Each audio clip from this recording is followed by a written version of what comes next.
Hello and welcome to the ProDota Cup series by Smashcast TV, but let's just keep it classy and called by Zubu TV. We are here in the ProDota Cup, the SEA region specifically, the only match of the day. It's going to be a best of two between the guys at Geek versus Nasty Potatoes. My name is DSwordfish. I will be your caster for today. Hope you enjoy the cast as per usual. And let's get right to it, shall we? We have on the Geek side an Abaddon, a Legion Commander, the Disruptor, interesting, and Tinker banned out, already picking up the Crystal Man and Darkseer, whereas Nasty Potatoes banned out the Lina, the Ursa, the Ricky, and the Slaughter, and they pick up the Trim Protector and the Juggernaut.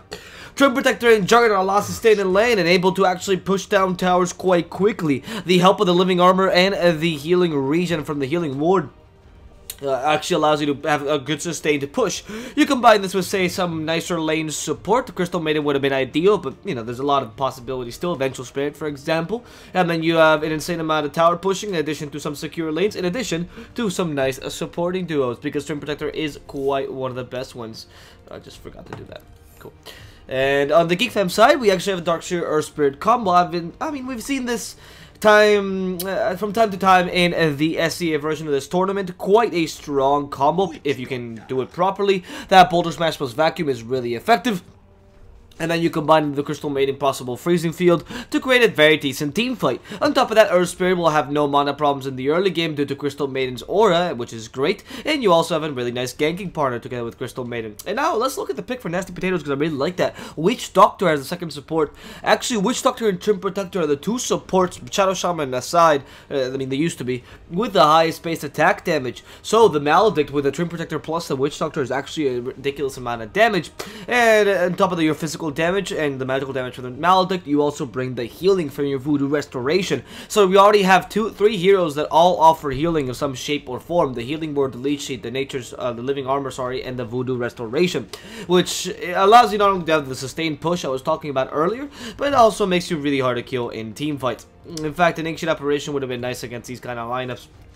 But of course, Geek has already picked both their supports, and let's not see a Ancient Apparition mid. Right, the way to counter these lines that have a lot of sustained healing is just with a good amount of burst damage. Lina would have been a good pick for Geek obviously that's been banned.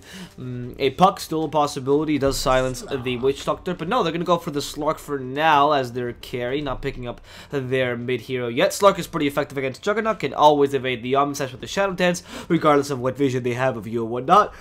You can also pounce away and even take the Omnislash into a bad position, or pounce and then like Shadow Dance, and then it's like, oh, whoa, what happened? Yeah, you got countered. What? Let's see, Nasty Potatoes with their fourth pick. I wonder what it's going to be against it. And now that you need an offlaner probably, because you don't want to pick up a mid hero just yet. Against a Slark, actually a hard sell. The Omnet is still in the pool, and the Omnet seems like a pretty good idea for Nasty Potatoes. You're going to go for full heal lineup, but you would like to have some team fight. So the Axe is a nice possibility, especially against the Slark, because you keep him in place, and he has also an area stun, so there's no way he can leave. The Magnus is still in the pool. Don't know Nasty Potatoes actually played the Magnus in this new patch. Haven't seen enough of them to see if they've adapted, but Magnus is quite effective, especially with a Juggernaut combination. And no, they're going to go for the Centaur War Runner. In terms of what they can play, I'm not entirely sure. In terms of picks, that was definitely the worst out of the three I said.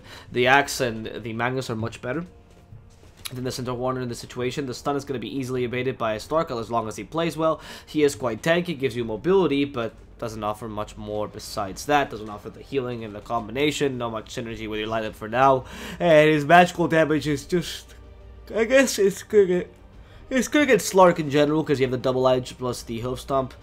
And that can really screw over the Slark. The return in the beginning is good, especially if you get a cape or a hood. It's decent against the Slark, because you can actually, not even a Hilt of Defiance, like just a cloak will do. You can take away most of Slark's magical damage in the early game, which is not bad if you consider it that way. However, yeah, not the best of heroes. Not the best of heroes right now. He's been a bit phased out by the power of other better offlaners, like for example the Magnus. The Magnus would have been quite great, but the RP is as easily available as the Hoof Stomp, so we're gonna go by that, and I guess Hoof Stomp is easier to land. Right, Nasty Potatoes are the fifth ban. They have to ban out a mid. It really depends on what they're gonna pick. The ban of the Quap is kind of weird. Perhaps indicates a, what's the Quap counter? A Shadow Fiend, maybe? A Shadow Fiend Storm. Storm is actually really easily gankable. which are really easily killable by the Quap. And Nasty Potatoes don't have many reliable stuns onto a Storm. Storm is okay in this game. You have pretty tanky supports, a lot of healing. You don't really want to go and pick off a bunch of supports and get Bloodstone charges that easily. So I'm sure there's better picks here for Geek Fam. Maybe Nasty Potatoes want to ban out the OD, also a possibility. With that Quap ban though, the most obvious thing besides the TA would be the Shadow Fiend. Yeah, the TA was a really good idea actually. Nasty Potatoes could themselves pick a Shadow Fiend. I mean, either team is pretty decent with a Shadow Fiend. They have a decent amount of physical damage with the Witch Doctor. Shadow Fiend would help in that regard. The OD is alright in this lineup, and he's okay against Slark and whatnot. He has a lot of area damage. But both the stuns, the roots, and whatnot, both the Crystal Main and the Earth Spirit really screw him over, and he has no way of dispelling the pound, so maybe not the best of ideas. Yeah, the Puck we were suggesting earlier. Puck seems like a great pick for Nasty Potatoes, and now Geek Fem is more inclined to pick an OD. Oh no, gonna go for the Shadow Fiend instead. Right, so I was right about the Shadow Fiend being picked somewhere. However, they decided to go for the Puck instead of the OD. I was mentioning the Puck earlier. It actually gives them a lot of power in the team fights, especially because it gives you a lot of magical damage together with your team. And with available Discord, it amplifies the magical damage of the Centaur Warner as well. And you also have the fact that you are running a lot of area damage, which deals well with the Slark, and the Shadow Fiend doesn't deal well with burst damage either. So Nasty Potatoes is a pretty nice lineup with a good amount of team fight, aiming for that mid game, getting some sustainable and nice lanes, controlled push, maybe all tier 1s by say minute 15, 16, and then win that way. You know, just kind of push your way to victory in a very slow, sustained way, and taking away the farm from Shadow Fiend and Slark by taking away the jungle. That's pretty smart. Geek Fam is a very different kind of lineup. They want to dominate the early game by taking a lot of kills, to utilizing the Darkseer Earth Spirit combo effectively with the Iron Shell and the Crystal Maiden and the Earth Spirit as the ganking combo to just help the Shadow Fiend out in the lane, get a couple kills in the early game, leave an easy lane for the Slark, who's not going to struggle too much against Centaur if he plays properly, and then, well, snowball from there and get to the mid game where you have your Shadow Blade, the enemy team has nothing, or Slark has your Shadow Blade. Shadow Fiend, I guess he won't go for Shadow Blade, he might just go for the Daggerland Circuit Bite combo, because you know what, they're many Shadow Blades. Your game is a complete waste because you don't really have that much of a ganking potential. Connection failing. Okay, well, we seem to be back. But that would be the idea here for both teams. Let's see which strategy works better. I'm actually not inclined towards anyone. Nasty Potatoes a bit because they are the favorites coming. Oh, sorry, Geek Fam a bit because they are the favorites coming in terms of ability and whatnot. They've done pretty well in the past PD Cups. They've actually managed to do really well in the FCA qualifiers, etc., etc. But I mean, they were top of the group stage, if I'm not mistaken, until they got to playoffs. However, they ended up losing. So we'll see. We'll see what team has the upper hand. I think Nasty Potatoes lineup really plays to their strengths. The Puck on Ponlo is almost an expected pick at this point. He's picked him so many times. He's fantastic on the hero, but it's just one of those things that you just know he can play really well. They also love a Tree Protector on Eden. That's actually a very common thing. That someone's pretty versatile as a player. I mean, I've seen him play almost every offlaner, so I don't think it matters too much. As for Geek Fam, though, you do have the Slark, which I'm pretty sure is one of Psionic's best heroes. He loved to play the Weaver. Back in the day, it was Psionic's Weaver, Psionic's Slark. I almost see him as a Weaver player in my mind. So, Slark is a similar playstyle. I want to see T here on the Shadow Fiend again. It's been a while since I get to see him. And, ooh, Velo has an ages. That's why the towers are so cool. I was going to say, he's already upgraded his companion considerably. Alright. Smoke gank onto the Puck, careful. Oh, sorry, Puck with the smoke. Sorry, and finds out the Crystal Maiden. He has to be careful regardless, but I don't know if they'll know this. Like, they might know that, yeah, that's definitely the part of Geek Fam saying, hey, I think he's going this way. They might not be wrong, though. There it is, the first hit from the Crystal Maiden, just to show off he's there. Eden, with the Nature's Guys, careful, because he could be really aggressive, especially with a Centaur Warner. In the early game, I get to Slark especially, they're very weak level 1s, whereas though Centaur doesn't have the best spell, his stats are really nice at level 1. A decent amount of armor with Poor Man's Shield, hard to kill. There's a rolling boulder though onto him, then someone gets a host stomp, level 1 host stomp too, great. And without the help of the Trim Protector, he's as good as dead. I mean, they have to do something to save him because the rolling boulder will come very soon. They need to get that second hit of the poison or maybe a second frostbite, but the Crystal Maiden way too slow, and another pause by the Puck. That's gonna come by the Ponlo. In the end, there's gonna be no stealing of runes. Maybe Eden actually manages to steal this one. I don't know if in 6 seconds Psionics will be able to come back. He does have a pounce. Shout out to Wang. Okay. Right, before we start hitting each other again, let's present the teams real quick. My name is DSwordfish. I will be your caster for today. Hope you enjoy the cast as per usual. If you don't, feel free to tell me why in the comments. And let's look at the teams real quick. Nasty Potatoes on the Radiant side being the good guys. We're going to have Death Sama as the offlane Centaur. The two supports being the Witch Doctor played by Crimson and Eden on the Strength Protector, who's not going to go to steal the rune. Interesting. You might think there's a sentry. Oh, there he is. Finally coming in. Rolling Boulder. And no, the Rolling Boulder was to try to catch the Centaur. Death Sama reaches the Shrine in time. And Eden does steal this rune. Fantastic. That Shrine is, you know, bright as the game starts, so it's going to regen pretty decently. By minute 5, you should have it. And the Centaur should not have much or not too much trouble, or no need for the Shrine really until minute 5 or so. It's a decent trade-off, honestly. Right. Eden on the support and protector. In the bottom lane, it's TMT on the carry Juggernaut. And finally, Ponlo is going to be the puck in the mid lane. As for Geek Fam, we have Tihi on the Shadow Fiend in the mid lane as they carry Psionics playing his famous Slarker. Raji will be utilizing the Earth Spirit this game. Ooh, that's somewhat careful. Hope Stomp. Finding 2. And 10 on the Crystal Maiden is going to be finding Centaur Warner with a good Frostbite. But with Eden's help, it's hard to kill them off. Right, that's one of the supports, the Crystal Maiden, being 10-10, second support being Raji on the Earth Spirit. So, teams have been presented. They can now start hitting each other officially, and it's fine. You see how much damage Trim Protector does to Crystal Maiden. The issue here is they're not really utilizing heroes that abuse the Trim Protector's low armor. When you're fighting Trim Protector, getting a high damage hero or a high armor and high damage hero gets good body essentially. A Slardar, an Ogre Magi, and something like that really abuses Trim Protector's armor. In fact, Slugger's pretty great at that. Oh, Frostbite. Trim Protector might be the first blood. There it is. Rolling Boulder to acquire it, and that's gonna be a first blood going the way of Geek Fam. And yeah, Slugger's a really good hero for that in that regard. I mean, not the highest base attack damage. He's no Beastmaster or Witch Doctor or Trim Protector, but he is quite up there in terms of attack damage, especially for a carry. And I mean, he's not the Void, but he's okay. With the Essence Shift, it gets even better, right? So against a Trim Protector, he actually deals a considerable amount of damage, and he also takes away the few stats that he has in terms of agility to take away all his armor. So Psionics is pretty happy with this lane. He shouldn't have too much trouble. I mean, even with the help of the Trim Protector, they can only put a bit of pressure onto him. Especially if he goes for a Quelling Blade, it'd be much easier to last it on the tower, because this Centaur is very inclined to just push the lane push and let the Slugger last it on the tower. Not the easiest of endeavors. Right. In the mid lane, we have Ponlo, Puck versus Tihi, Shadow Fiend.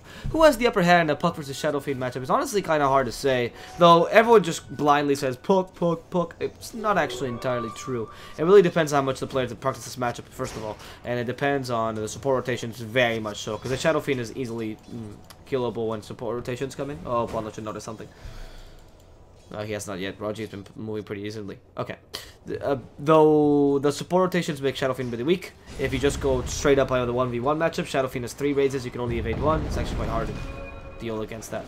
So Ponlo will need some sort of support rotation to help him in this lane, because right now, as you can see, the Shadow Fiend is also utilizing his superior attack power to bully the Puck completely in this lane, trying to take as many denies as he can, and as many last hits as well.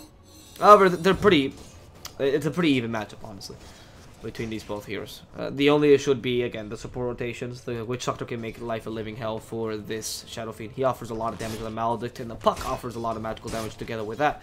Go for an early Veil of Discord, and Maledict all of a sudden just kills you. That was just he just committed suicide, by the way. Just in case you didn't know. That was not me missing a kill, it was just him committing suicide. But in the top lane, Psionics seems to be harassed heavily out of this lane. The lack of Earth Spirit and Crystal Maiden in the jungle, Earth Spirit rotating mid, has actually put this Lark in a difficult position. Psionics with only 13 last hits is not even rivaling the farm of TMT, the Juggernaut, who has 20 to his name. And a considerable net worth difference already. 700 net worth difference just out of the 7 last hits, or 9 last hits now. That is between. That's not bad. I like that Ponlo's trying to play a bit aggressively, but not overextending too much. By putting yourself in the range of the first raise, you actually receive an extra bout of damage that you will have to somehow evade, either with Illusory Orb, positioning, or with phase shift. And if you waste the phase shift, then it's another bout of 300 damage, or in this case 175, sorry, that's gonna go your way. So you have to be very careful with your positioning as Puck when you're playing aggressively, and though the lane usually benefits you to play aggressively, in this game perhaps it's a bit less, it's a bit more risky. Good grab the haste rune though. In fact, he could go gank another lane. Ooh, evades one last hit. Eden, oh, gonna be rooted before he can get the kill, or get the bounty, sorry, as Raji comes in with the rolling boulder. holding Bounty Bolter, and Eden will just be harassed a bit. The Poison Orbit does not take away the living armor stacks, right? Yeah, it does not. It's too small of an instance to take away the living armor stacks, so they actually have a really hard time killing off a Trim Protector. Not too much area, or not too much damage over time, meaning that the living armor stays for quite a while, gives the extra healing, gives the extra instance of damage. It's going to block full instances of damage, essentially. I mean, how much does it block currently, level 1? It's only blocks 20. Oh, wait, they're going to go on to Desama. They have the Boulder Smash as well, but Desama's quite tanky. The living armor helping him out considerably. He's lost it, though, and in comes the help from the Witch Doctor, comes with the Coconut. Raji being hit by the Maledict as well. He might just die to the Maledict damage. Even needs a Fairy Fire to try to survive. 10-10 now being pursued by both Eden and Crimson, and the Centaur's gone back to base. Crimson has decided to just take this kill. Look at how much damage this Witch Doctor does. Just one last hit and 10-10 will go down. That low armor is taken advantage of greatly by the Witch Doctor, one of the best offensive supports due to his high base attack damage. And you see the combination, the Trip Protector and the Witch Doctor with a Maledict. There's no way way you can run away from that. And they're taking great advantage of that. That was great rotation by the Witch Doctor. Making sure that Sam also survived there, so it wasn't a dead offlaner, getting a Q onto the 2 supports, and bullying the Slurk out of lane for a bit, making sure that the lost middle lane, because it is a lost middle lane after all, it's not that big a deal when your Juggernaut is doing so much better than the Slurk. Yeah, sure, TMT hasn't gotten any kills, and that's, I guess, offsetting the net worth a bit, but he's still a whole 1,000 net worth above the Slurk, which is a start. Oh, that was a nice evasion. I believe that was, he did evade it. Yeah, he's careful though, he got some more raises, he used the longest raise. Never use the longest raise first against a puck, just position yourself so you can hit him with a medium raise, and then you can actually kill him, or at least put some pressure onto him. Because he's definitely going to evade the first raise, so it's very wasteful to use your long range raise just to eliminate the phase shift. Now the top lane, careful, 10-10. Be hit by the paralyzing cask. Ooh, there it is. They caught him. Maledict as well. Now the hoof stomp, and the poor man or the poor woman is gonna be frozen to bits and left to die on that floor. Geek fam losing on the support, not too big a deal. For now, they've only lost supports, granted, but the farm for the enemy support, specifically the Witch Doctor and the Trim Protector, keeps going up just because of these kills. I mean, look at the net worth difference already, and especially the level difference. They're starting to get their levels up, with the Witch Doctor already beating the Darkseer himself because of some great kills they're getting. And while Raji is going to try to stun out the puck. Oh, they can't block out the Rolling Boulder. They knew where he was going, but they can't block out the Rolling Boulder, and Raji will make it out alive. Where the Paulo will be very sad about that, but he has a Dream Coil and he could just go gank mid with the help of a Witch Doctor or Trim Protector, so it's not too bad for now. Careful Psionics, he might be attacked by Eden. He has the Shadow Dance, he knows someone's around here, or at least there's a ward. Oh, that's interesting, because by Eden being here, they might just think, yes, it's Eden, instead of they're thinking, right, there's a ward around here. But there is also a ward around here just to take away the Slark's healing. That's really smart, actually. Okay, he checks, and there's no ward this time, so like, ah, must not be a ward. No, careful, Maledict actually still hits him. Psionics dispels all the damage, sorry, all the stuns with the Dark Pact now using Shadow Dance, going on to Crimson, but Crimson's healing up really fast with the salve and the living armor. Psionics is now the victim of the aggression. He has to pounce away. They're not going to have enough stuns to get him, but they're going to catch Raji instead. Raji, they still have a Dream Coil. They're going to use it onto Raji. He has to burst it, but he bursts in the middle of the Rolling Boulder, which actually cancels the Rolling Boulder and allows him to die. That was...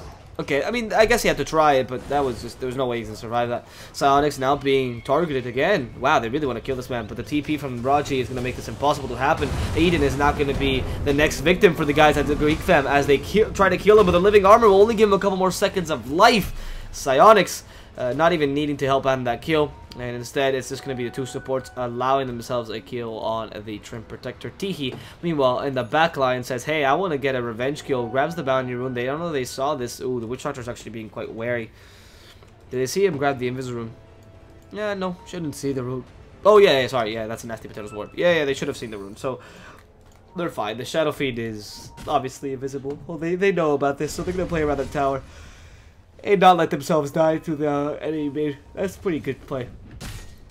Not giving the Shadow Fiend a lot of resources after he just won his lane with Buck is important.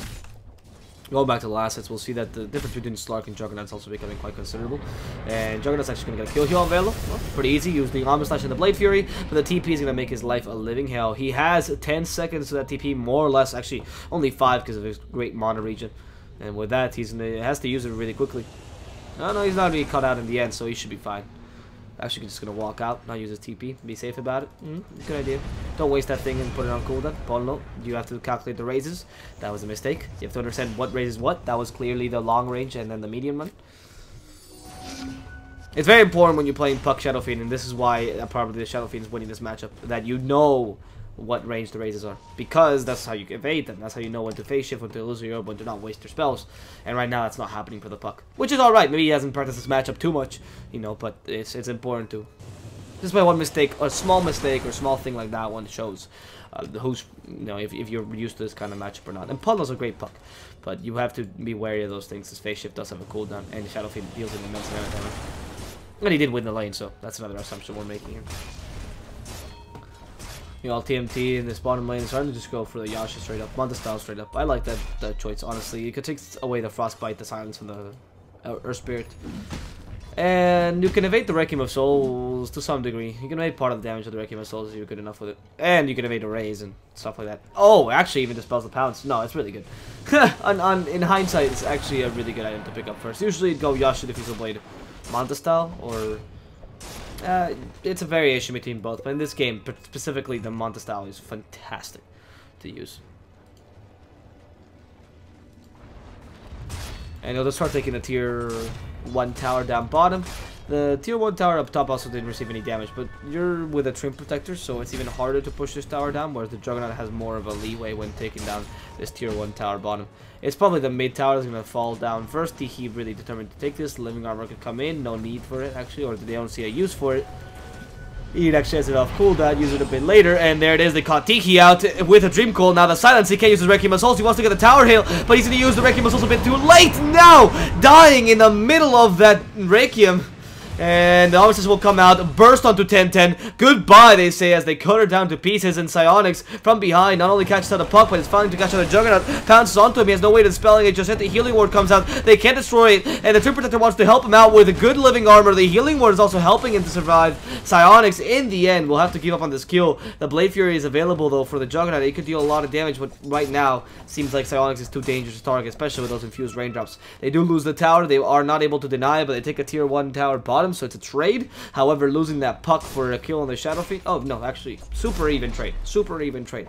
Maybe you could argue the mid tower is a bit more valuable because it does give you a bit more vision. It covers this whole area, whereas the other tower, especially the top tower here, I mean, this is one of the weakest towers to take because this area is not as important. Okay, that's horrendous. Give me a second, I'll draw you the right areas in the map. Right, so the mid tower covers you here. This kind of, actually I went a bit too far, but this general perspective, whereas this bottom tower covers you this area, more or less, these camps to farm. Not as safe. You rather have the mid tower than the offlane tower. So then, in that regard, I guess you could say Nasty Potatoes, or the Geek Sama win. Geek Fam. Why do I keep calling him Geek Sama? Geek Fam win the engagement ever so slightly. Plus 15 damage to the Slark. I do not understand this trend. It's a thing that we've seen on some Slarks, but most still go for lifesteal. It's a 10% lifesteal seems heaps better, but I guess if you're playing really aggressively in the early game, or you want to be more of a snowball carry, or you don't think you need to sustain this game, then 15 damage is better. Honestly, if you're... Oh, Dream Coil, cracking Tiki, stun as well. The Rolling Boulder, though, will not get... Oh, actually caught the Trim Protector with the Magnetus onto 3. That's fantastic. The Puck dies first, and the Stampede is to be used. DMT is decided to get this kill on the Shadow Fiend, but Tiki is way too tanky right now. How is he surviving? That Maldic needs to kill him off finally, and they will get that last hit. TMT very happy with that engagement with a trope, with a Satyr Protector sending a Hadouken, trying to help out. Then someone's pushed near Velo. But instead the target is Raji, and it's an easy target for them, as TMT will just spin to win and get that final kill onto the Earth Spirit. Geek Fam lose 2 for the price of 1, another death onto the Shadow Fiend, and another death onto the Puck. It seems like these mid players are just committing suicidal acts constantly, holding hands with each other and saying, if I go, you go! And they're doing it, you know, they're sticking to the promise. In this bottom lane, TMT will start just the tower push. This might be a very dangerous idea, especially with a Shadow Fiend, but he's utilizing that new Yasha movement speed to go as fast as he can and take advantage of all the time he has in the map, you know, farm a bit faster, and more importantly, like when he pushes this tower, usually you wouldn't have an escape mechanism that's safe, especially without TP. But with the Blade Fury plus the Yasha movement speed, you should be able to outrun the Shadow Fiend on most everything the enemy team has. And like I said, the Shadow Fiend decided to go for the Dragonlance build, where the Shadow Blade went for the Slark. It makes perfect sense that Dragonlance makes him so he's not particularly good at chasing. He couldn't go for Sanjay and Yasha. He couldn't go for or he hasn't for now gone for the Sanjay Yasha. Hasn't gone for the Hurricane Pike either. That usually comes later after the BKB. And of course, he has not gone for the Shadow Blade, which all gave him extra movement speed and allowed him to chase people down easier. Oh, Omniscience of Duvello plus a stun from the Paralyzing Cask. Now even the ultimate committed, no need for it, but the Crim Protector will find 10-10, and that's the next victim for the guys in Nasty Potatoes. Now the puck going onto the Shadow Fiend. This time he doesn't want to die, but he wants to ensure the kill on the enemy mid as possible, as Tiki is using the trees for cover. But he's finally out of the cover, and the Dream Coil will catch him out. Tiki has to man-fight the Juggernaut, but it's too hard. With the amount of stuns in the team, he'll just go down. Nasty Potatoes taking a 3-0.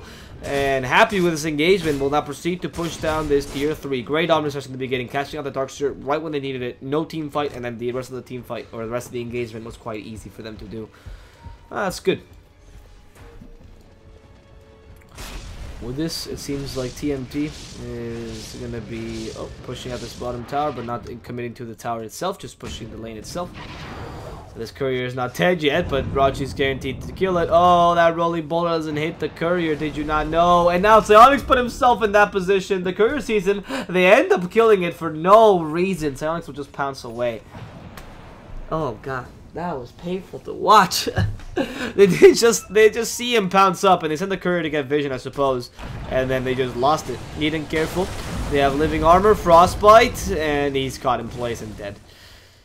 Yeah, well, give more farm to Psionics. Why don't you? I mean, at this point, you already give him a courier. Might as well give him a tree as well. Careful. Oh, I didn't realize I had this terrain, actually. Sorry about that. I didn't mean to do that. Oh, no. Juggernaut's been silenced. He's also been stunned out. TMT has to Blade Fury away. Can he make it? The Crystal Maiden, without the plus 60 damage, just her auto attack will end up finishing off this Juggernaut. And he was really close. I don't know how he managed to make it out of that so quickly. He doesn't have Monta style yet. Oh, well. I don't think he lost any gold because he has his recipe. He had a recipe on the courier. But understand that the courier is dead for 2 more minutes, so he's not going to have his Monta style for 2 more minutes. And now he has to start building his Diffusal Blade without a Monta style. That's the whole point of getting Monta style first, that you want to use it first. You know, Rolling Boulder now with the Geomantic Grip. Puck can't do anything to evade these spells, and he's going to get destroyed by the Slark and Earth Spirit combination. It seems like Geek Fam is back into the game with a 12-7 not meaning anything to them. They're pretty calm. They're just farming away. The Slark getting his Shadow Blade and now going for the Echo Saber straight up, whereas the Shadow Fiend is trying to finish up that BKB to be completely safe against the Puck and against the Centaur Warbrother.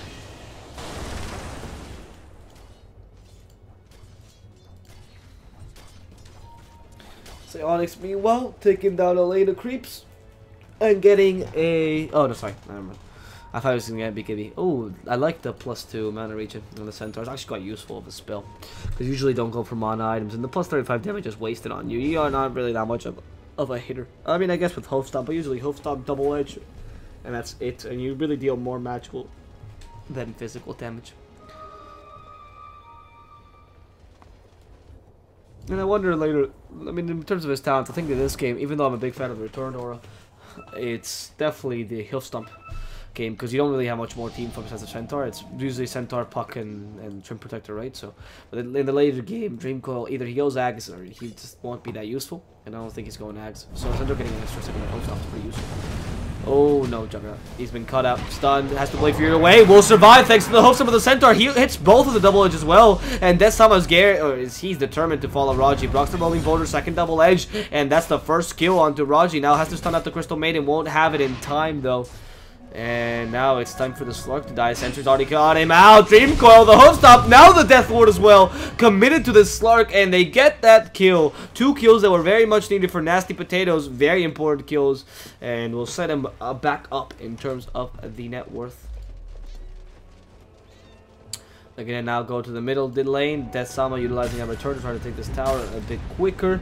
And it's not that hard, honestly, especially with the help from the Juggernaut, who's waiting for his Monta style. Now finally coming on the courier. That recipe has been on the courier for so long. And Well, obviously because he was dead. And now he's been able to pick up a Diffusal Blade to deal more or deal better with this Slark. The Slark in this hand, in this day has the Echo Saber close to being complete. The Shadow Fiend himself close to finishing up that BKB, but they managed to delay it. Oh no, actually he hasn't finished if he wants to. Oh, Amethyst coming out though, finds the Earth Spirit, and there's the Center Warner, but he gets stunned before he can hoof stomp anyone, and also silence. The Twin Protector has to die as a result. Then Vela will surge himself away, and it's only going to be a support for support. The rest of the Geek Fam team position themselves for the proper kill onto Death Sama. And Psyonix is a shark. Da-na-na-na. He's ready to get that kill, but he smells blood elsewhere and decides to go into the mid lane where Ponlo is just simply farming. Psyonix will make sure he doesn't take this tower down. Wants to take the deny. Oh. The deny game? Impossible. Psyonix got duped. Got duped by Puck. That pea shooter beat the Shiv. Alright, a multi-style is already available to the Juggernaut, close to getting that Diffusal Blade. Honestly, he's only 1,000 gold away or so. 1,000, what, 600? 700? 1,700 gold away. Not that bad, considering this early in the game. His gold per minute is pretty decent. It's around the 500 level, considering your SEA as well. That adds to it. Because usually the farming speed in this region is a bit lower, because they like playing much more man fighting, and obviously your farming goes down as a result, because you die much more often. Right, Tiki doesn't want to finish his BKB. I don't know if he's reserving for buyback, but this seems like a ridiculous idea, obviously, right now.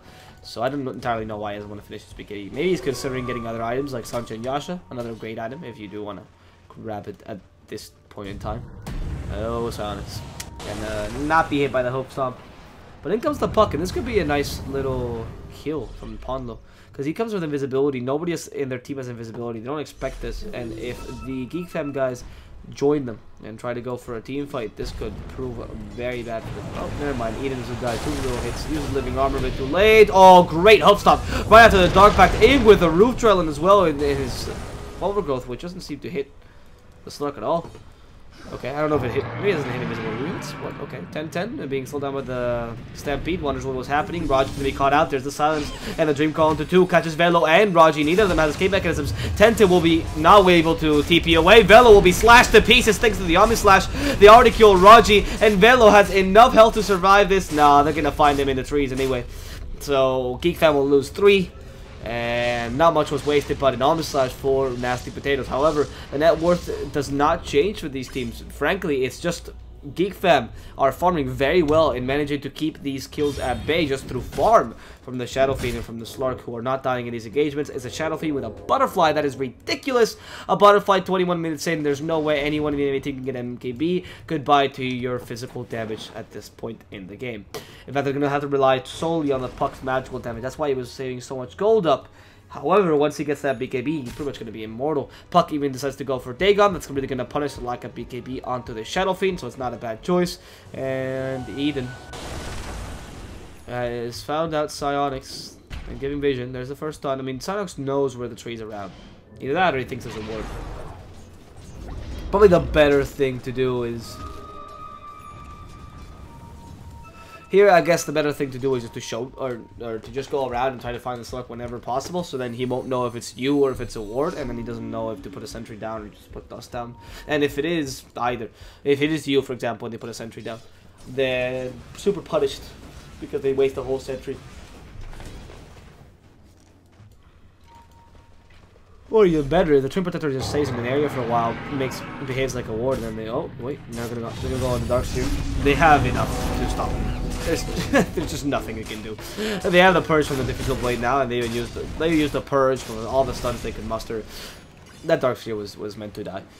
Whereas the net worth doesn't seem to change too much. It really keeps favoring Geek Fam.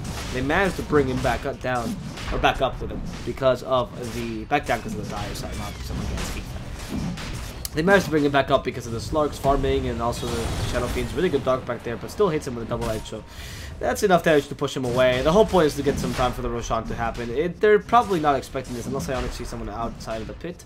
Has he seen Eden? Probably not. The courier is also going to the Roshan pit. Alex is, yeah, or he thinks there's someone farming here. Does not know. Nobody knows right now that Nasty Potatoes has had this plan to go for the Roshan in the middle of the game without any sort of, you know, kills or vision really or anything. They're just working well. I mean, this works out for them because they're able to take a pretty good Roshan, get an H to the Juggernaut, and even maybe get a counter kill as a result. They find Psionics, there's already Dream Cold, and he's gonna stun him out, but oh, that Dark Knight is too good. He's using it, right, and he gets stunned by the Dream Cold as he's using it, so it just dispels the stun immediately. It's fantastic. That's why the fuck he's not that great against the Slurk. Unless you catch him with a Waning Rift, first off. Get a 0 cast point spell, you can always catch him before the Dark Pack comes out.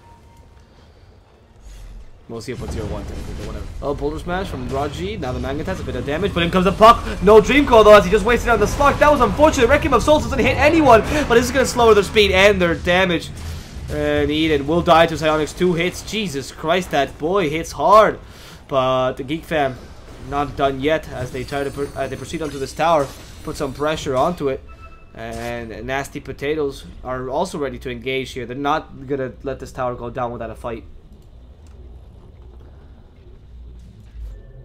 And Geek Fam decides to retreat in the end. Yeah, in the face of danger, in the face of adversity, you stand at it, you look at it in the eyes, and you say, not today. That's what Nasty Potatoes did. They make sure they could defend this tower. Good job. However, they do lose a Trim Protector. I am surprised that he died this quickly. He's trying to go for a Midas just to recover, more of a recovery Midas at this point than anything else, because he is 25 minutes in. But Geek Fam are not letting him. The constant kills from this Slark, he actually deals a surprising amount of damage, both physical and magical, so it's hard for Trim Protector to deal. Your Living Armor does nothing against a Slark, because obviously the Dark Patch just dispels the whole thing, and that is a great way to prevent the Slark damage. Because you have to take away the Living Armor somehow, you know?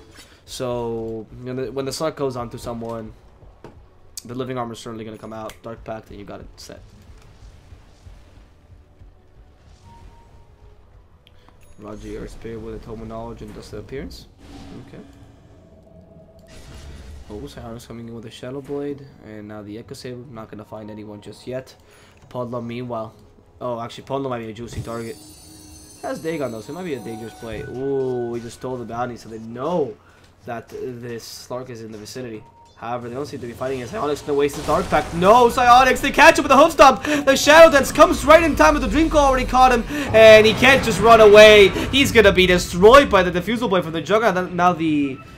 slowing him down, and then Dagon killing him off. Now, there's a counter to initiation, though. Great Vacuum Ball Replica. The Roof Trail uses the Overgrowth before he dies. And there's the Shadow Fiend Ultimate. Does not hurt TMT, but he does lose some of the damage. The Armistice comes out and barely deals damage to Teehee, as TMT might lose his Aegis in this engagement. Great Death Ward, though, dealing so much damage to the enemy team. They finally manage to stun it out. Crimson has to evade that Boulder Smash. Goes into the wall. Not the best of ideas. And the Juggernaut will now have to Blade Fury himself away. Blade Fury himself to safety. And though they got a good kill on the Slark, they do lose the Centaur in the process. Velo, though, is quite low, and they could just punish him with a paralyzing cast into his illusion, but it did seem like a risky play, especially with everyone else in the enemy team around. That was a really good Blade Fury, preventing the Wrecking of Souls, but the Wrecking of Souls still took away the damage, because that does pierce spell immunity, and gives you the slow. So when the Omnislash came out, it wasn't the full damage from the Omnislash, it was just, well, not half, obviously. I don't actually know how much it takes down. Oh, no, it is half. It was half. So that's, yeah. Obviously, you dealt half. Well, not entirely half the damage, because the damage from the spell is still counted, but all the auto attacks you do in between the spell is not. So, say you dealt, I don't know, 2/3 of the damage, more or less, which is not too great, especially when you have to use it on the Shadow Fiend. Has a considerable amount of armor and Butterfly. And as the question is TMT going to go for an MKB just straight up here to counter that Butterfly? I mean, you use that Butterfly, you got it so early that you made it so easy for the Juggernaut to just go for MKB, and he knows it's a guaranteed good item. The Slark himself could also go for Butterfly later in the game, so it's not bad to take it away from him. I do believe some people have some evasion talents. Yeah. That Dark has evasion talent. Some MKB works against him too. He went for the Blink Dagger first, which I agree with completely, because the mobility is much above the MKB damage and the stun and whatnot. And more importantly, a true set, but it's still good to have it later on. Oh, they know where he is, but they can't dust him in time. The Shadow Fiend, or the Centaur wasn't carrying any dust, and they actually only have sentries. Which makes sense, because you're up against the Slark. So put a sentry down, I'll react quickly, and then boom, kill the Slark as soon as you can. That's the whole point they have. I see. Right, TMT will be taking down this catapult in the mid lane, now going into the rest of the creeps and trying to get that Basher, interestingly enough, as opposed to MKB. Really needs to get MKB, I would say, over Basher. They offer similar functions, except that, I mean, they both cancel TPs, is a similar thing they offer. But you're stronger than the Shadow Fiend, honestly, right now. You are peaking with your... If you got your MKB, you would be much better off than the Shadow Fiend. But for some strange reason, they don't want to. They think the Basher is more important, even though if it doesn't hit the Shadow Fiend, it's going to be screwed. Oh, Dust does hit Eden. Ooh, they knew where he was, though. That's interesting. Did they see him with a sentry? Oh, they did. That's why. They saw him with a sentry. They wanted to dust him. It doesn't hit Eden entirely. And he's now able to just walk around and survive. Meanwhile, they're checking for this Roshan to come up. He's going to come back in 2 minutes 30 seconds. And they're also going to push his top lane now. Because after all, this is, well, one of the tier 2s that they have to bring down. Like I said, long sustained pushes is what that's the Potatoes lineup really excels at. No tier 2s have been brought down this game. This could be the first tier 2 to go down. And they do need to take something down. Pondo went for the plus 50 damage, right? Yes, plus 50 damage. 100% Pondo. Go for the damaging puck. And that Dagon becomes better and better as the game goes on because the BKB charges will be wasted. Oh, careful from behind. Tenten comes in, catches the Witch Doctor, but they're going to kill her really quickly. Tenten is already dead. And when I said careful, I meant careful. Tenten, what are you doing with your life? Why are you attacking a Juggernaut from behind? Don't you know that's the worst way to attack a Juggernaut? No. But in all seriousness, that was a terrible idea, obviously, but because the team really didn't help him out. He was trusting in his team too much. Teehee, oh, caught out with a double stun, the host stun which lasts forever, and now the waiting rift to make sure that he can't really use any spells. The Omisis doesn't kill him in time. They have to punish him before the Requiem of Souls comes out. They do so. And now Velo, who's been Yo Scepter up, can run nowhere. Never mind, the Surge is actually able, so he'll be able to run everywhere. And Raji will be caught up by the Dream Coil. They want to catch out Velo as well. Puck might find him, decides not to go in. They do catch out Raji regardless, and they've already killed the Crystal Maiden and the Shadow Fiend. So in the end, Nasty Potatoes will be getting 3 kills for nothing, honestly, just wasting a couple of ultimates and forcing the BKB from the Shadow Fiend. Now going bottom lane, trying to catch out Sionis, but they already wasted that Hoof Stomp, so they can't really stun him out. He's going to be able to Shadow Dance and Silver Edge away. Actually, still Shadow Blade. Wow, disappointing. Disappointing, my friend. I had more faith in you. He's going for the BKB instead, obviously. Right, Juggernaut is just going to start going at the Velo. There's the stun from the Basher. No need for the Diffusal Blade charge even used, but it did spell the Surge just in case. And that Basher seems to prove quite useful, though MKB would have done more damage. Again, MKB this game, please, Juggernaut, at some point. You know, just for the sake of it, just for the sake of the beauty of that item. You know, Monkey King Bar, we already have the key hero in the game. No, I'm kidding, but in all seriousness, what are you going to pick up? A Bloodthorn on the puck? That's the only other way you can deal with a Butterfly and the Shadow Fiend. And you've been dealing okay with the Shadow Fiend until now. You don't want to risk it and let him become a problem, especially when he gets his Reaver and he gets the extra HP and regen and all that from the Satanic. I mean, right, his agility gain and his strength gain are also pretty decent, so he gets a decent amount of armor and a good amount of strength. In fact, he's 2.2 it's the Bristlebacks. So Bristleback actually gains 2.2 strength per level, whereas this Shadow Fiend gets 2.0. Just think of it in that perspective. You're actually getting, so Bristleback gets 2.2, so 1/5 of 16, which is roughly 3. So Bristleback gets 3 more HP per level than Shadow Fiend does, and Bristleback is a huge tank. Imagine Shadow Fiend, who also gets more agility. It's just fantastic. It's actually really useful. People don't really consider it because he is one of the stronger tanky mid laners. Not Razor style, or I mean, though Razor has a worse strength gain, or who else? I don't know, Viper style, I guess, but you are up there because of your great stack gain and your expensive items that you love to go for. Your flash farming helps you get those items. Now with the Reaver, see how hard it is to kill him. I mean, he has 2,500 health. You know, the Shadow Fiend is balling, pretty much. Dagon into the puck, by the way. Bunlow. Super excited about this Dagon pickup.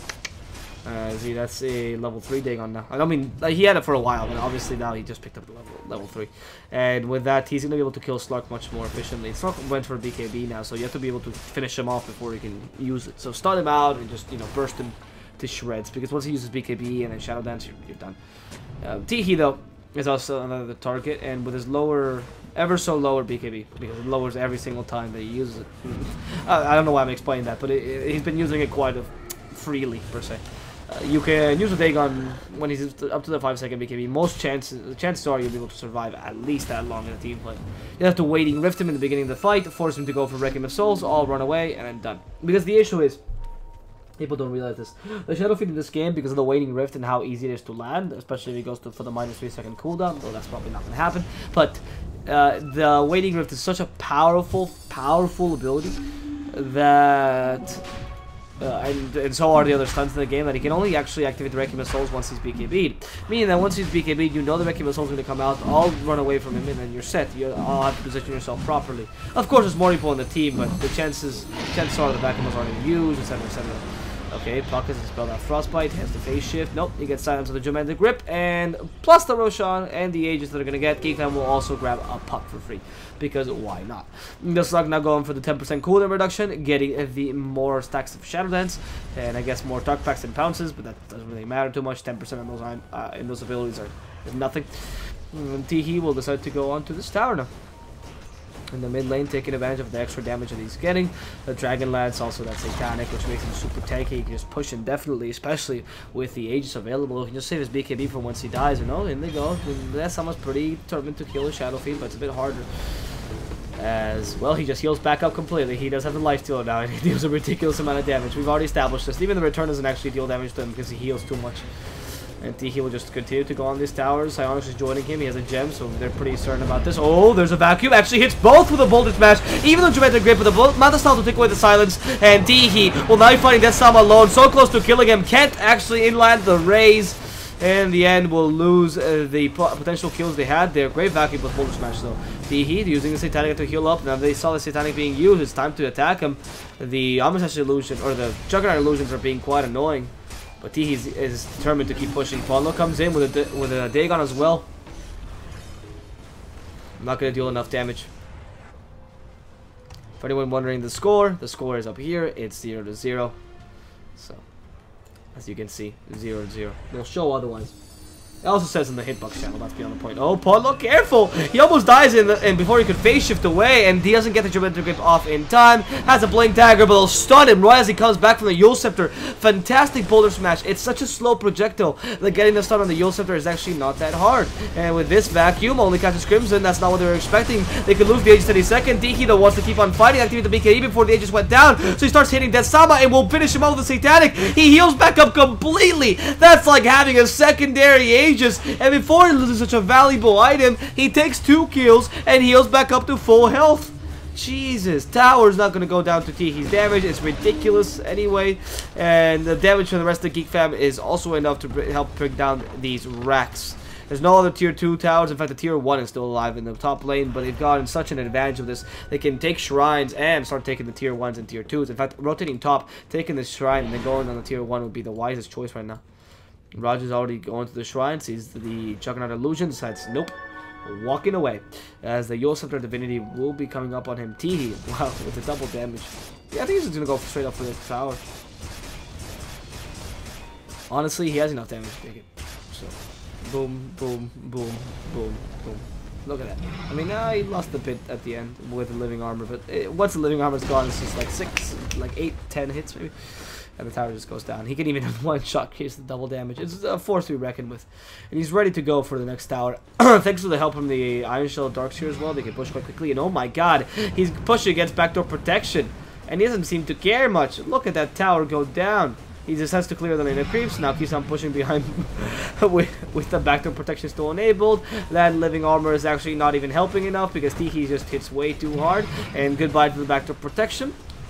Who is giving him the Solar Crest? Oh, it's a Crystal Maiden. Jesus. Crystal Maiden Solar Crest.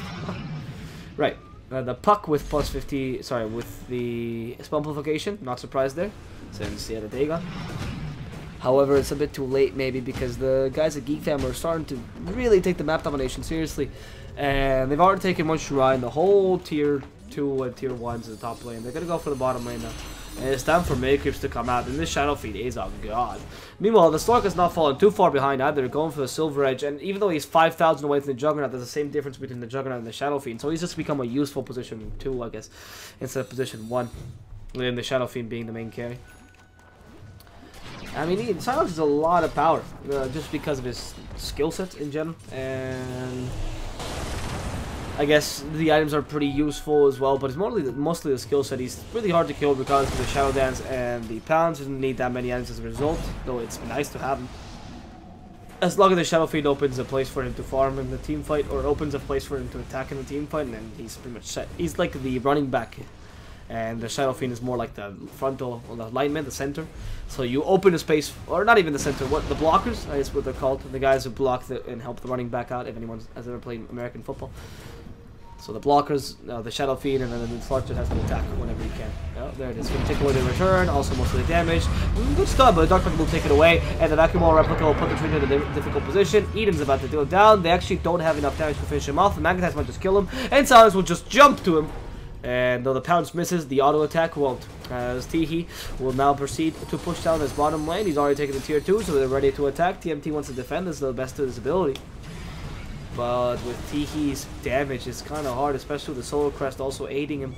Ooh, from behind though, Smoke Gank. They come in with a stun, they kill the Slark completely. Fantastic burst damage. I didn't even have time to cast that.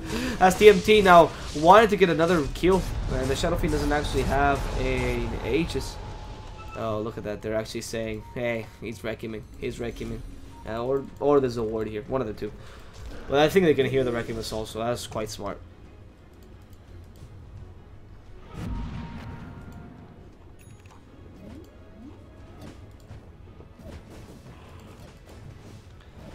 Ah. Level 17 already for 10. He's not doing bad in terms of levels. In fact, his Trim Protector has been crushed this match. He's had a surprisingly low impact, even with the Midas, which he acquired. I mean, what, 10 minutes ago or so? So it was quite a late Midas, regardless, even if you're a support. 30-minute Midas, it's not what you want. Okay, that's ridiculous. That is ridiculous. I just saw him. Look at how fast he hits. That extra BAT combined with the agility that you're getting from the butterfly, the extra attack speed as well is not bad. The fact that you're almost level 25, you're going to get that boost in agility because you're going to get the plus 20 agility no matter what. And now Shadow Fiend himself has to get a MKB, sorry, or the Slark, but definitely Shadow Fiend seems like a better option. The Bloodthorn would also be a really nice option onto the Shadow Fiend, being able to do that on the puck as well. Silence the puck, have an extra silence to the puck in case he Yule Scepters it, then it's pretty nice. And being able to use that on the Juggernaut obviously makes it so the Butterfly is completely useless.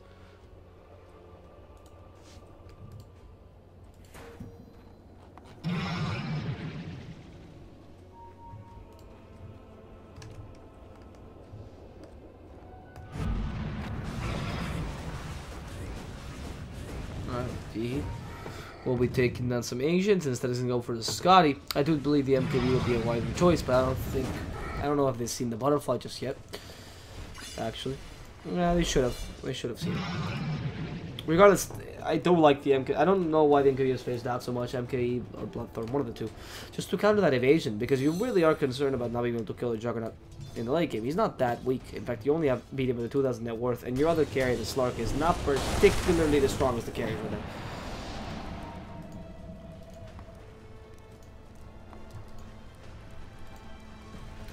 That's a Silver Edge up, and he might find a revenge kill onto Eden. Eden, who is under the guise of nature's guise, invisible and safe.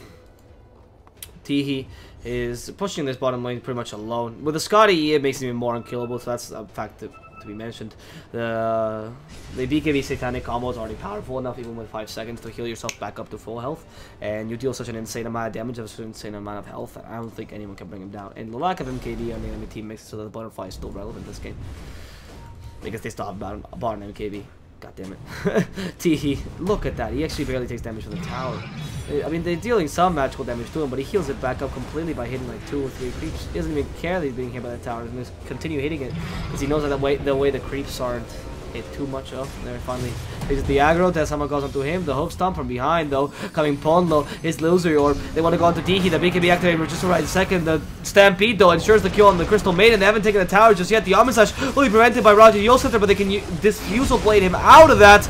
And now the Shadow Fiend in trouble, might just go down. The Montestyle comes a bit too late. It's not going to prevent any of the damage, and they also catch out Velo in the middle of his own wall of replica. They're going to kill him close to home. The Paralyzing Cask is endless, and Darkseer's life is not. As Nasty Potatoes recover considerably, take a great team fight, bring down the Shadow Fiend, bring down everything but the Slark, who's honestly not that useful in this game anymore because his net worth has gone down considerably and he hasn't been able to do as much in team fights. And they got some Nasty Potatoes hold up against Geek Fam. They have a chance. to still win this first match of the best of 2 and show everyone the Nasty Potatoes is it should be one of the favorite teams in this tournament as well. It's not only Geek Fam who did so well in the SCA qualifiers. Nasty Potatoes, the new Singaporean squad, is ready to break some heads. I guess that's a good expression for victory. Second thought, that might not be expression for victory. Whatever. Tier 2 is going to go down. TMT taking it. He's building a Scotty, interestingly enough, going for the similar stats build that the Shadow Fiend is going for. But you have the Basher, and Shadow Fiend does not have the Basher. Shadow Fiend also has the BKB. You don't need the BKB, so you actually have a slight advantage for that stats build. Especially when you're using illusions, right? Because you have the extra Basher to burst the Shadow Fiend down, and with the illusions, the Fusel Blade and whatnot, so you actually have more stats for the illusions regardless of the Fusel Blade, and the Manta Style pairs really low with that. Anyway, your lower PAT also makes better use of the attack speed that the agility gives you, but that's not really that big a deal. That's what I meant with saying the Shadow Fiend is not actually that great of a late game carry. He has a lot of damage, but truth be told, he lacks in survivability, mobility, which he doesn't have the best skill set in the world. The Wrecking Assault becomes quite weak in the late game. Oh, TMT evades the vacuum, but they're going to catch out the Witch Star anyway. Good Glimmer Cape though, and in goes Ponlo. Right now, there's just a chaotic team fight where the only victim is the Witch Doctor, but they're still trying to catch out the Trim Protector. They're going to find him. Eden is in trouble against Raji, and Velo will join him as well. The Boulder Smash will catch him out. Goodbye to Mr. Trim Protector. Ponlo trying to evade this damage, but Psyonix just bursts him down in 2 hits. They even had a Basher hit just in case, and that's going to be a free Roshan going the way of Geek Fam. And this Roshan has a cheese and a and then Aegis onto him. The Aegis probably gonna go Psyonix, and then the cheese to Teehee, or at least someone's inventory. Okay, Raji, grab it, and then you'll give it to Teehee if needed. Yeah, I mean, you have a Satanic to cure yourself anyway. But the Slark definitely is the Aegis. If he dies, probably gonna die with the Shadow Dance still active, because they're gonna catch him out and burst him. That's the whole point. That's how Psyonix has died multiple times. And now it's time to go for the racks. They still have a considerable amount of damage, so these racks should fall down easy. So I'll use the Dark Pack just in case. I don't know why you use the Dark Pack. There's Teehee starting to attack the Slow Crest to help him out. Psyonix has the Aegis anyway, so they don't need to Slow Crest him. And a take on from Bonlo to annoy him. Vacuum! Oh, that would have been so good. The Vacuum plus Boulder Smash hit. But they evade it, and in fact they're going to go to the Shadow Fiend now. They need a way to heal him. Shadow Fiend might just go down. They bring him. No, the Manta Style to save him from a couple hits. He can't use that BKB in Satanic in time. And now the Slark is losing a lot of health, but he's not dead yet. Has to use the Silver Edge, but they see him completely. He loses the Aegis already. Now they're going to go into the Dark Sphere, address the TP, but the Ultimate will prevent this. The Hoofstomp will catch out the Slark. No, they don't need for it just yet. Psyonix will be caught out eventually. That was just predicting the future. And Raji will Boulder Smash away to save himself as the 2 cores are dead. 10-10 might be the 3rd victim. Or 4th if you count Slark's 2 lives into 1 person. Raji will try to Boulder Smash himself away. It should, rolling Boulder himself away. It should be okay. Honestly, that's a pretty low cooldown spell. Oh, that's how I might just find him though. There's the puck, sees the rolling Boulder. They actually have vision of this, and Raji is just playing with fire here, pushing that sound with a Boulder Smash. However, they're forced to buy back into the Slark. This could be a counter kill if they manage to play their cards right. Velo will not be that kill though. I mean, a counter kill by Geek Fam, obviously. And it seems like nobody's gonna die here. Onto the Nasty Potato side. They keep defending their base really well, and they keep catching the Shadow Fiend in a bad position. That Aegis maybe should have been for Shadow Fiend, or alternatively give him the cheese. Like I said, the cheese would have been much better than keeping what items does he have? Dragon Lance? Screw the Dragon Lance. You don't need that. Get a cheese instead.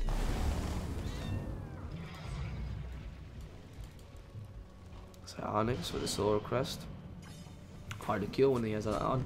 Oh, that's an Observer Ward right under the sentry.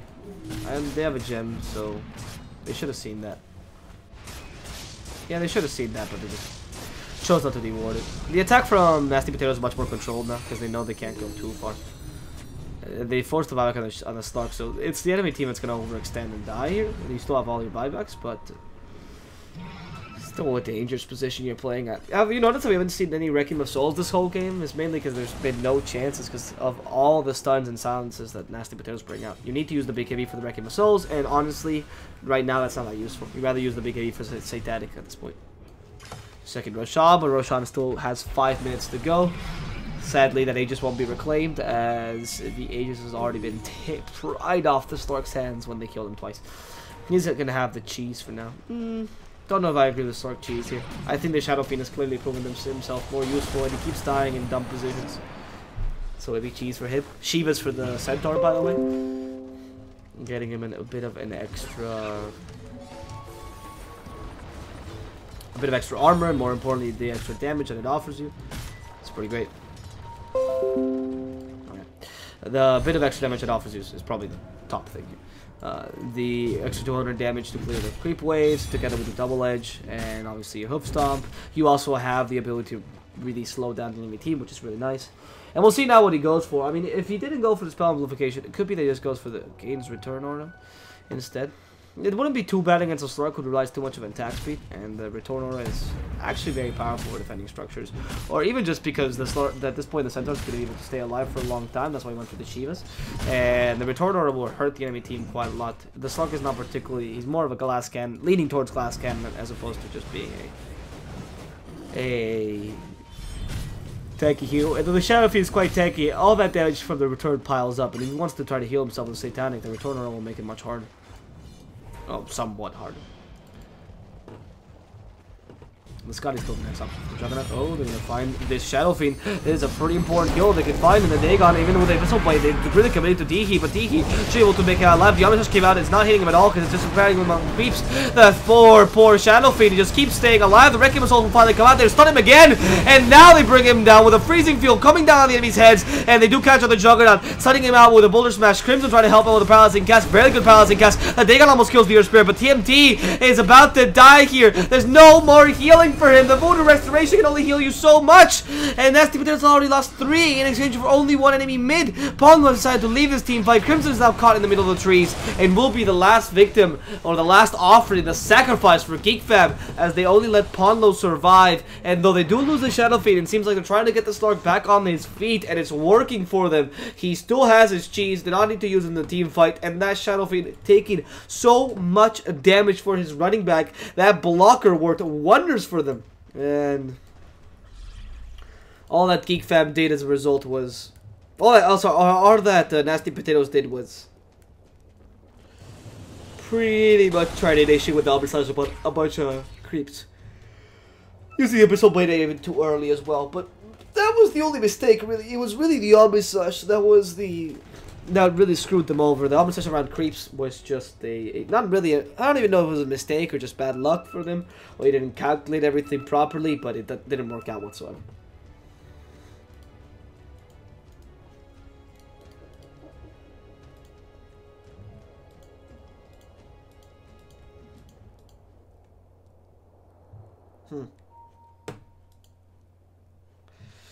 Right, so brief pause by the Witch Doctor says sec. This game is pretty intense, and honestly, it's anyone's game. It's a constant back and forth between both of them, so who knows? Who knows what could happen at this point? It's quite the enigma in this game, mainly because, well, Geek Fam has a good amount of team fight and whatnot, and a good amount of late game, as you've seen. But Nasty Potatoes similarly has more team fight, and their stunts have improving to be better. They've been utilizing their heroes a bit better, slightly. So I kind of have to give it, coming to the late game.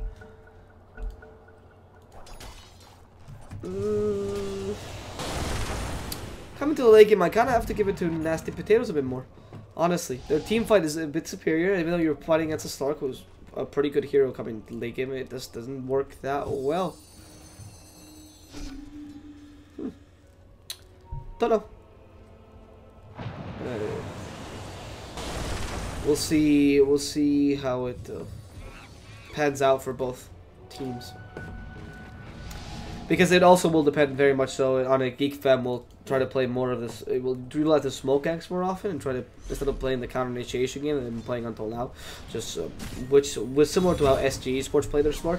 To start playing the full-on aggression game and try to punish enemies team. After all, you do have 2 carries versus just 1, because the puck is not really a carry just yet, even though I say that as he just blows up the Crystal Main. And he's going to go for the E-Blade. With a 420 gold per minute, he can pretty much go for anything. The E-Blade might make him a more considerable carry regardless, because it's the item that gives you most agility in the game. With 40 agility that you get from the E-Blade, so that 40 agility may be put to good use, you know.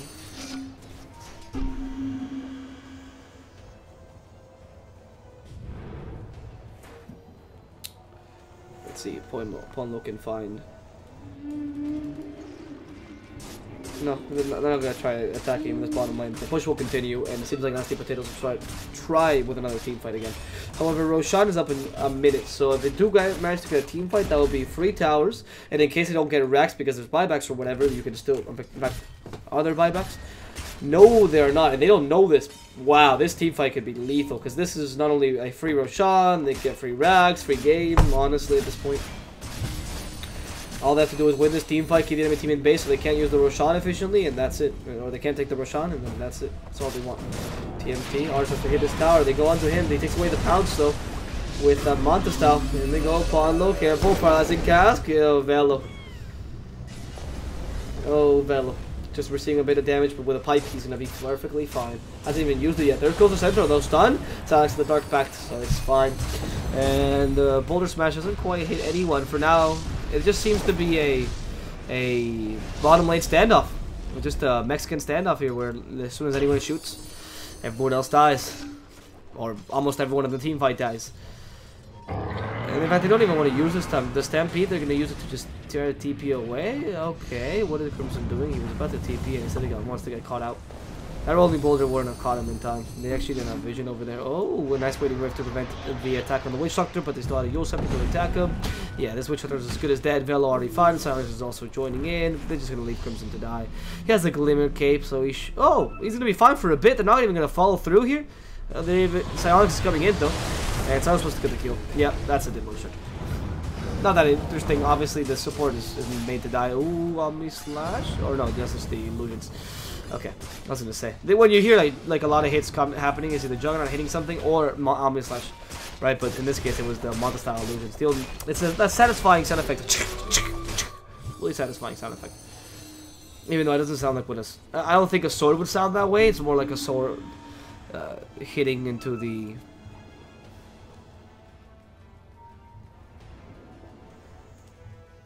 Yeah, it's more like this, the sword hitting the armor chink or whatever. Oh, 10-10's dead to the Waning Rift. However, Puck has put himself in a difficult position. Hasn't used Yule Scepter yet because he knows he has to escape this somehow. He starts to use the orb. Oh, why is he going that way? Oh, because he has a plan. He's just going to TP away. There's no way they can find him here. He even prevents the vacuum by blinking close to the enemy fountain. And TP's right next to it. Ponlo, a happy-go-lucky Puck, gets the kill and runs away. That's exactly how you play Puck. Be a pure rat. Right. Teehee. With a blink dagger onto him, and the Omnis as well. Teehee will suffer a lot of damage here. The Shivas even added to this the actual pile of magical damage. The Wrecking Souls will come only in death, and the Stampede was not utilized too well to go into the high ground, but whatever. They should be able. They just took the Shadow Feed out, and that's 90 seconds without him. Actually, I didn't even realize. Geek Fam has not reserved for buyback for the Shadow Feed. He still has 300 gold in the bank, which he hasn't been able to use because he went for the MKB instead. And with that is Nasty Potatoes punishing them heavily, going for these towers already. Oh, not level 25 yet. Seriously? Okay, the sun goes in, and Psionics thinks this could be it. Does he have buyback? He does, so Psionics can commit suicide a bit further. The vacuum plus the Boulder Smash management into grip. Psionics dealing a lot of damage, but also taking even more. And the first one to die will be the Earth Spirit in this engagement, as they now go onto the Darkseer. The Psionics is being put into the air with the Yule Scepter. They will manage to kill off the Darkseer, and the Omnis now comes out and turning this fish into sushi. Geek Fam will lose 2. Darkseer and Slark in the middle of a team fight, and the rest of Nasty Potatoes will decide to take the objectives. What is back to protection? Never heard of it. They take it regardless, as Psionics goes back in. He's been hexed and put in the most difficult position of his whole life.